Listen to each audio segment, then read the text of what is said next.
لہذا شربت اور مٹھائیاں بن نہیں سکتی تھیں، لہذا نمکین چیزیں تقسیم ہو جاتی، اور جو لوگ اس نمکین چیز کو بھی افورڈ نہیں کر سکتے تھے وہ کبھی مونگ پھلی تقسیم کر دیتے تھے، کبھی بھنے ہوئے چنے تقسیم کر دیتے تھے، لیکن مجلسیں بڑی شاندار ہوتی تھی۔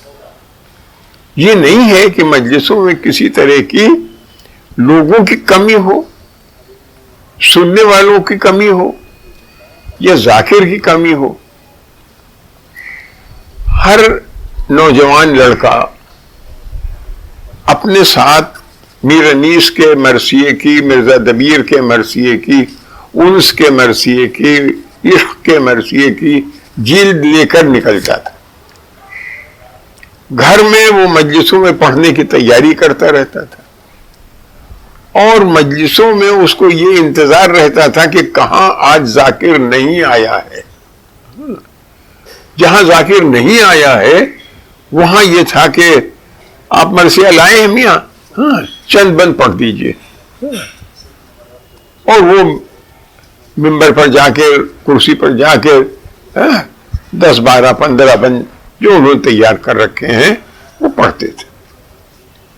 تو اس طرح سے ہر جگہ مرثیہ خوانی تھی، سارے گھروں کی لڑکیاں خود نوحہ خوانی کرتی تھیں، سوز خوان اور میراثی تھے، لیکن مردانی مجلس میں یا زنانی مجلس میں ان کی سوز خوانی کے علاوہ گھر کی لڑکیاں نوحہ ضرور پڑھتی تھیں، ان کے نوحے کے بغیر مجلس نہیں ہوتی تھی۔ تو اس طرح سے میں دیکھتا ہوں کہ اس وقت ایسا لگتا تھا جیسے ہم کسی اپنے بہت شدید غم میں انوالو ہیں، اور معاف کیجیے گا آج وہ احساس نہیں ہوتا۔ شاید مجلسوں میں لوگ بہت ہو گئے، پہلے 10,000 کے مجمع کا تصور نہیں تھا، آج ہر مجلس میں 10,000 کا مجمع ہوتا ہے۔ تو اس وجہ سے کوئی تبدیلی آ گئی یا کسی زمانے کی تبدیلی کے ساتھ تبدیلی آئی۔ دیکھیے عمرا اور روسا کا عالم کیا تھا، ہر رئیس عام طور پر فقیر ضرور بنتا تھا محرم میں، اور فقیر بنتا تھا تو یہ نہیں تھا کہ وہ صبح اس نے کفنی پہن لی اور کاندھے کے اوپر سبز رنگ کا ایک جھولا لٹکا لیا، اور اس کے بعد گھر کے لوگوں نے اس میں کچھ پیسے ڈال دیے اور یہ ہوا کہ ہاں ہو گیا ہو گیا۔ نہیں، آپ یقین کیجئے کہ وہ دروازے پر کھڑا ہوتا تھا رئیس، اور آنے جانے والے جو تھے ان سے وہ طلب کرتا تھا کہ میں حسین کا فقیر ہوں، اور اس کے بعد ان پیسوں سے سب کو نظر دلائی جاتی تھی، یا جو کچھ بھی ہوتا تھا وہ ہوتا تھا۔ میرے پاس کوئی تاریخی شہادت نہیں ہے، لیکن میں نے یہ پڑھ رکھا ہے، دیکھ رکھا ہے کہ آصف الدولہ فقیر بنتے تھے، اور وہ بھی اپنے دروازے کے اوپر شاہی محل کے کھڑے ہو کر بھیک مانگتے تھے، اور لوگ ان کو پیسے دیتے تھے، اور ان پیسوں سے شام کو نظر دلائی جاتی تھی۔ تو یہ تھا، آج نہیں ہے۔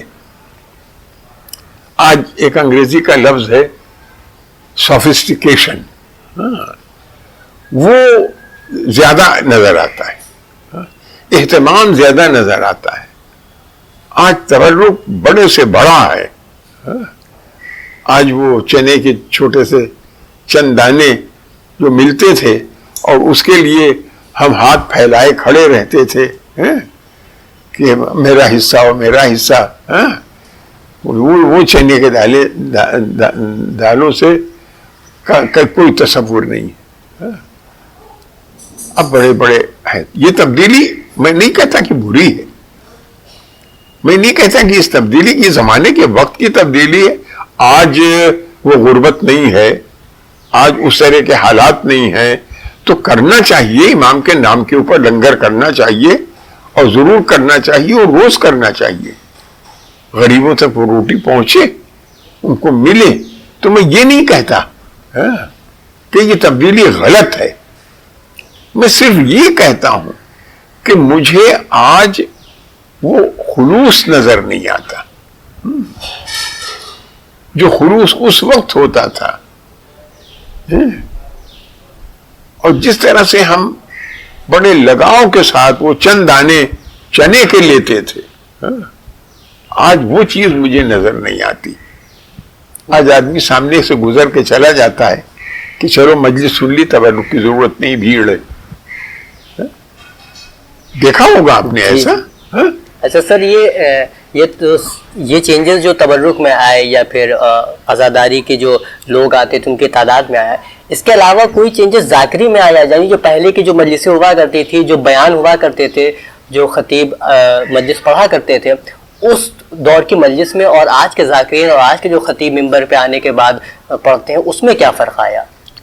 دیکھیے، اس میں فرق آیا کہ آج اس وقت سے بہتر خطیب اور اس وقت سے بہتر ذاکر ہے. بہتر سے میری مراد یہ ہے کہ آج تاریخ پر انہیں قدرت ہے، آج تاریخ پر انہیں پہلے کے لوگوں سے زیادہ واقفیت ہے.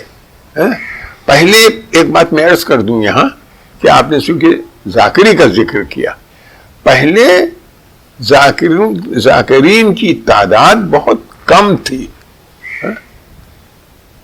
بہت کم تھی. زیادہ تر اگر ایک شہر میں، ایک قصبے میں صبح سے شام تک 70-80 مجلسیں ہوتی ہیں، 60 مجلسیں ہوتی ہیں، تو اس میں 2 مجلسیں ایسی ہوتی تھیں جو ذاکر پڑھتا تھا، باقی مجلسیں مرثیہ خوانی کی ہوتی تھی.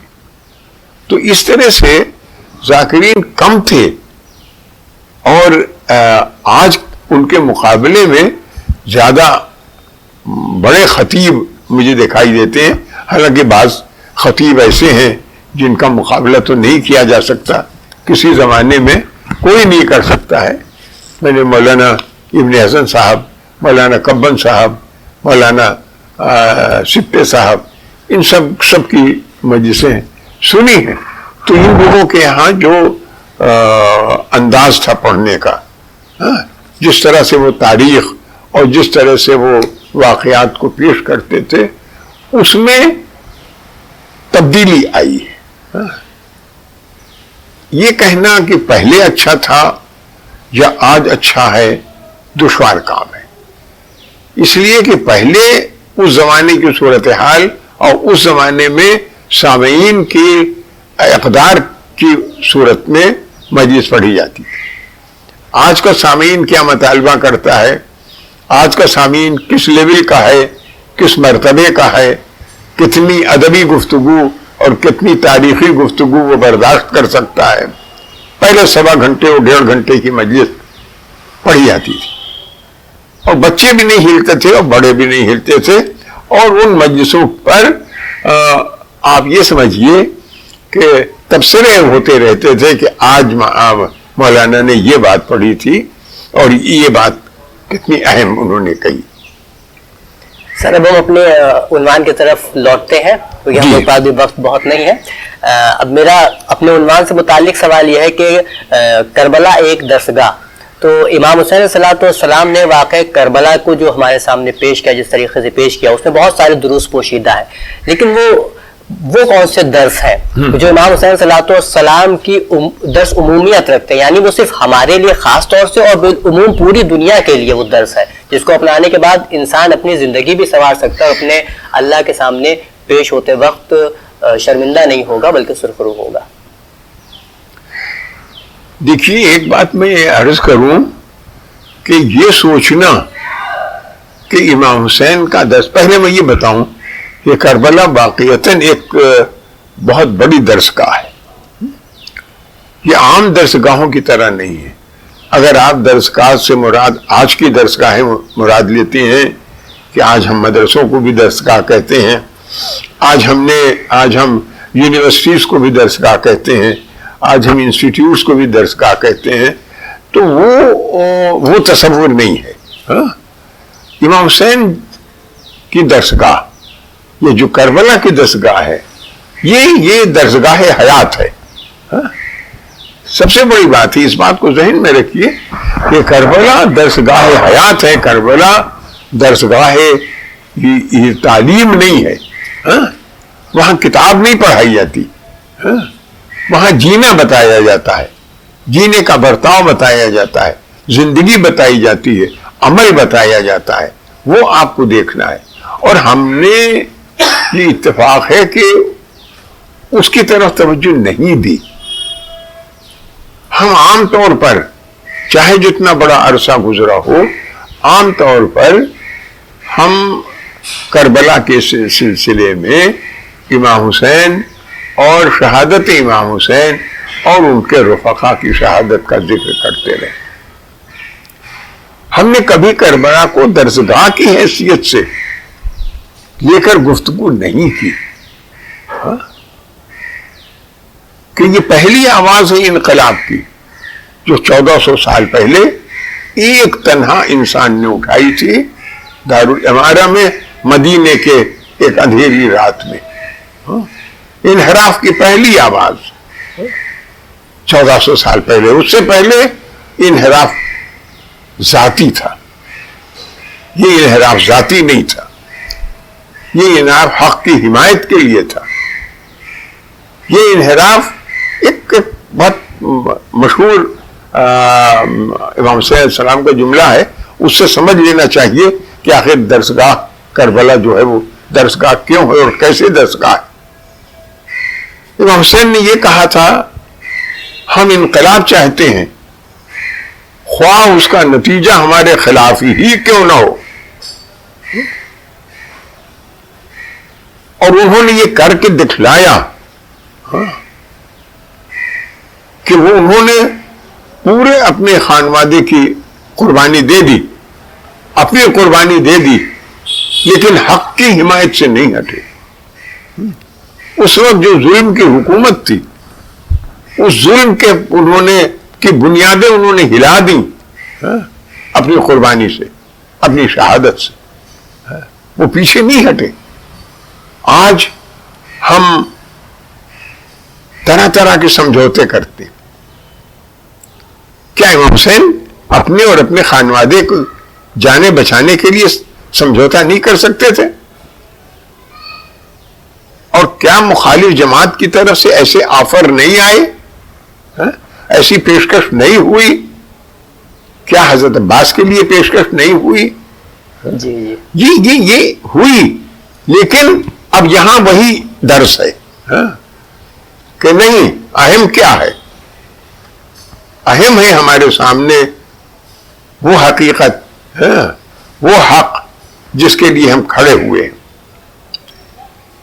آخر رسول کیا لائے تھے؟ پیغام.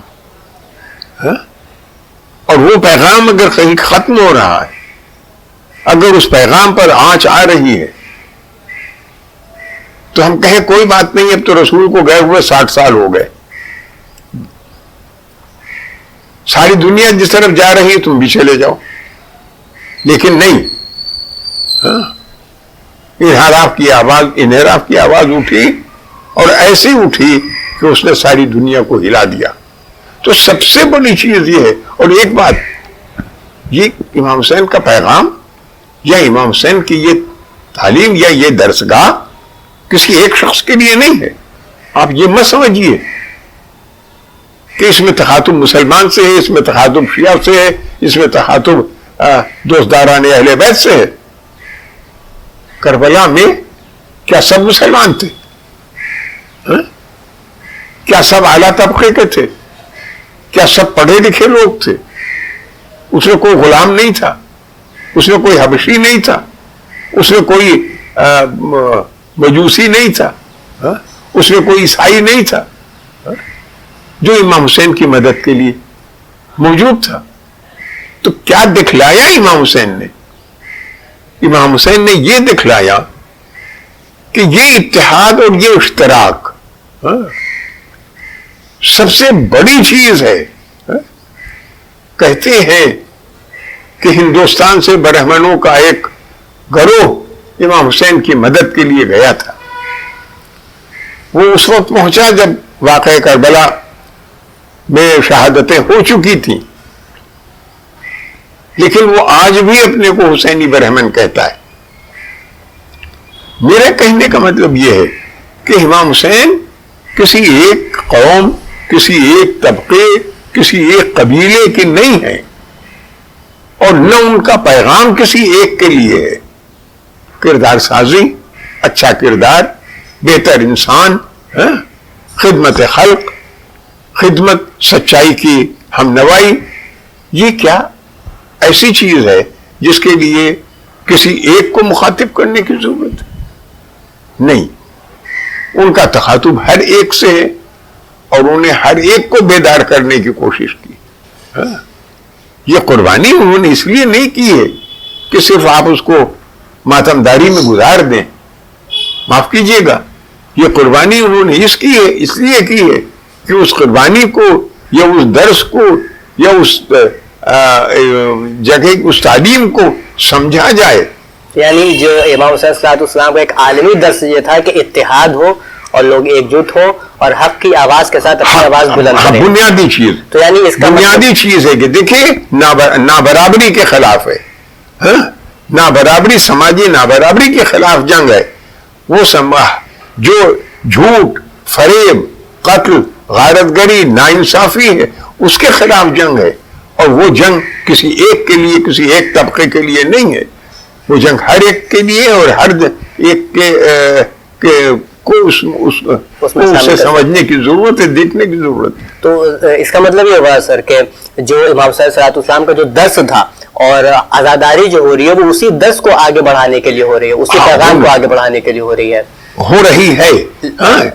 اور ہونی چاہیے. میرا کہنا ہے ہونی چاہیے، شاید اس طرح سے ہو نہیں رہی ہے. جی میرا یہی سوال ہے کہ آزاداری اس طریقے سے ہو رہی ہے یا ابھی ہم اس سے کتنی دور ہے؟ ہمیں اس تک پہنچنے کے لیے اور کیا کرنا چاہیے، اور ہماری اسی سے صورتحال کیا ہے؟ دیکھیں، یہ بڑا نازک معاملہ ہے، یہ بہت نازک معاملہ ہے، اس لیے کہ ہمارا آج بھی آزاداری کے سلسلے میں سارا زور ان تاریخوں پر اور شہادتوں پر ہے، جنگ پر ہے، مصائب امام حسین پر ہے، مصائب انصار حسین پر ہے. ہم اس پر زور نہیں دیتے ہیں کہ آخر یہ قربانی انہوں نے کی ہی کیوں. ہم اس مساوات کا درس دیتے ہیں، اس تعلیم کا درس دیتے ہیں. ہم ان چیزوں کو اجاگر کرنے کی نہ زیادہ سے زیادہ کوشش نہیں کرتے. آپ وہ بھی کریں، ضروری ہے کہ ہم بتائیں، واقعہ کربلا کو ہم بتائیں اور دہرائیں اور بار بار دہرائیں، یہ ضروری ہے. یعنی مسائل کے لیے ان پہلو کو پیش کریں جس میں امام حسین صلی اللہ علیہ وسلم نے انسانی اقدار کو ابھارا ہے. یہ ضروری ہے. جناب جون کا واقعہ جو ہے، جو امام حسین صلی اللہ علیہ وسلم نے اپنے زانو پہ لا کے جناب جون کا سر رکھا تھا، کہاں آقا اور کہاں غلام، امام علیہ السلام نے وہ طبقاتی فرق جو تھا اسے مٹا دیا، وہ مٹا دی. ایسے مسائل ہمیں چاہیے کہ اس کی ضرورت پیش کریں، اس پر زیادہ فوکس کریں. اور مسائل تو امام صلی اللہ علیہ وسلم کے ایسے تھے کہ جو کہیں نہیں تھے، اور بیان کرنے سے انسان کے آنکھوں میں آنسو فوراً جاری ہو جاتے ہیں. بالکل. سر آخری سوال میرا یہ ہے کہ یہ سوال بھی آپ سے میں اس لیے پوچھ رہا ہوں کہ اس کا بہتر شاید ہم اور اس وقت ہمارے پاس جو لوگ دستیاب ہیں وہ شاید نہ دے سکے، اس لیے آپ کی خدمت میں یہ سوال پیش کرنا ہے کہ ہم پہلے اگر دیکھیں آج سے 60 سال پہلے یا 50 سال پہلے کی اردو ادب پہ نظر کرے تو اس میں جو نوحہ سلام ملتے ہیں، ہمیں شعراء کا کلام ملتا ہے، خصوصاً مرثیہ یا نوحہ یا سلام، امام حسین صلی اللہ علیہ وسلم سے متعلق جو بھی ہمیں منظوم کلمات ملتے ہیں یا منصور میں بھی چیزیں ملتی ہیں، اس میں ہمیں ہر طرح کے مذاہب کے لوگ دکھائی دیتے ہیں. یعنی اس میں ہندو شعراء بھی ہوں گے، سنی شعراء بھی ہوں گے، شیعہ شعراء بھی ہوں گے، تمام شعراء ملیں گے، سکھ شعراء بھی ہوں گے. لیکن اس وقت اگر ہم اردو ادب اٹھا کے دیکھتے ہیں تو ہمیں کمی دکھائی دیتی ہے، اس میں لگتا ہے کہ جیسے تعداد دن بدن کم ہوتی چلی جا رہی ہے. آخر اس کی کیا وجہ ہے؟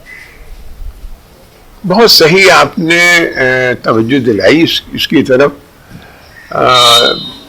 دیکھیے، حالات کے ساتھ چیزیں بدلتی ہیں. دو باتیں بنیادی طور پر میں سمجھتا ہوں. پہلی بات، کیا آپ یہ محسوس کرتے ہیں کہ آج لکھنؤ یا کسی بھی شہر میں شعراء کی اتنی ہی تعداد تھی جتنی 70 سال پہلے تھی؟ نہیں ہے. میں شعراء کی بات کر رہا ہوں. میں اس میں میں کیا کہوں، مسلمان شعراء اور ہندو شعراء کی تفریق نہیں کر رہا ہوں. کیا اتنی تعداد جو 70 سال پہلے تھی وہ ہے؟ نہیں ہے. اب اس کے اسباب کیا ہو سکتے ہیں؟ اس کے اسباب یہ ہیں کہ وقت بدلا، سیاست بدلی، لسانی زوال آیا زبان پر. جو اردو زبان پر جو زوال آیا 70 سال پہلے، اس کو وہ بنیادی سبب ہے کہ مرثیہ گوئی میں کمی آئی، شعراء کی تعداد میں کمی آئی، سلام کی محفلوں میں کمی آئی. یہ ساری چیزیں کم ہوتی چلی گئی. اب مسئلہ ہے کہ غیر مسلم شعراء کی شرکت عزائے حسین میں یا مدح اہل بیت میں. تو جیسے جیسے شعراء کی تعداد کم ہوتی گئی، اردو کی تعلیم کم ہوتی گئی. بنیادی چیز اردو کا نصاب سے الگ ہونا ہے، اور ہم اس کو نصاب میں شامل نہیں کرا پائے. اس کا ذمہ دار کون ہے سوائے اس کے کہ ہم خود ہیں؟ اس کی کمی کی وجہ سے غیر مسلم گھروں سے اردو باہر ہو گئی. اور صرف غیر مسلم گھروں سے نہیں، آپ اگر 4 گھروں میں جائیں گے، میں دعوے سے کہتا ہوں، اور ان سے اچانک آپ لڑکیوں سے کہیں کہ ذرا اپنی نوحے کی کتاب لے آؤ، آج کل کون سے نوحے پڑھ رہی ہو، تو آپ کو معلوم ہوگا کہ وہ نوحے ہندی میں لکھے ہوئے ہیں. اس کا سبب کیا ہے؟ اس کا سبب یہ ہے کہ پورا ایک بہت طویل عرصہ ہے جس عرصے میں اردو کی تعلیم سے لوگوں کو محروم رکھا گیا. اب جب اردو کی تعلیم نہیں ہوگی تو شاعری بھی نہیں ہوگی، اور شاعری نہیں ہوگی تو وہ فرق پیدا ہوگا. اب کتنے پہلے اگر آپ فہرست بناتے صرف لکھنؤ میں، یا آپ یہ دیکھ لیجئے بس مجموعے ہیں غیر مسلم مرثیہ گو، غیر مسلم شعراء، بڑی ضخیم کتابیں آپ کو اس سلسلے میں مل جائیں گی. آج وہ نہیں ہیں، اس لیے کہ ان کو وہ تربیت نہیں ملی، وہ تعلیم نہیں ملی. اب وہ اردو زبان کی سے ان کا لگاؤ ہے، اردو زبان سے ان کی محبت ہے، ان کا پیار ہے اس کے الفاظ سے، لہذا وہ شعر کہتے ہیں، شاعری کرتے ہیں. لیکن ایسے بہت کم لوگ ہیں، زیادہ لوگ نہیں ہیں. لہذا بنیادی طور پر زبان کا زوال کے ساتھ شاعری کا اور مرثیہ گوئی کا اور زوال ہوا، اور اسی کے ساتھ اس کا بھی زوال ہوا کہ غیر مسلم شعراء کی تعداد بھی اسی لحاظ سے گھٹتی چلی گئی، اس لیے کہ ان کے یہاں سے اردو اور پہلے گھروں سے باہر چلی گئی. سر وقت کی تنگی کی بنا پر ہم اور آپ سے استفادہ نہیں کر سکتے. بس آخر میں میری گزارش ہوگی کہ ہمارے ناظرین کو ایک پیغام آپ اپنی طرف سے جو دینا چاہیں آزاداری کے حوالے سے اور کربلا ایک درسگاہ کے حوالے سے، تو آپ ناظرین کو ہمارے پیش کریں. میں یہ بات ضرور کہنا چاہوں گا کہ کربلا کو صرف ماتمداری کے لحاظ سے مت دیکھیں. کربلا ایک بہت بڑی درسگاہ ہے. آپ تصور نہیں کر سکتے ہیں قدم قدم پر آپ کی ذہن سازی کی، آپ کی کردار سازی کی، آپ کے نظریہ سازی کی. یہ ایک اتنی بڑی درسگاہ ہے کہ ہم جتنا غور کریں ایک ایک عمل کو. میں ذرا سے ایک بات کہوں گا کہ فارسی کا ایک شعر ہے، یاد آ گیا مجھے اس وقت بات کرتے کرتے. برگے درختان سبز در نظر ہوشیار، ہر ورق دفتریست معرفت کردگار. یہ ہم جن ہری پتیوں کو دیکھتے ہیں اور صرف ہم یہ سوچتے ہیں کہ یہ پیڑ کی ہری پتیاں ہیں، ان کی کیا اہمیت، لیکن ایک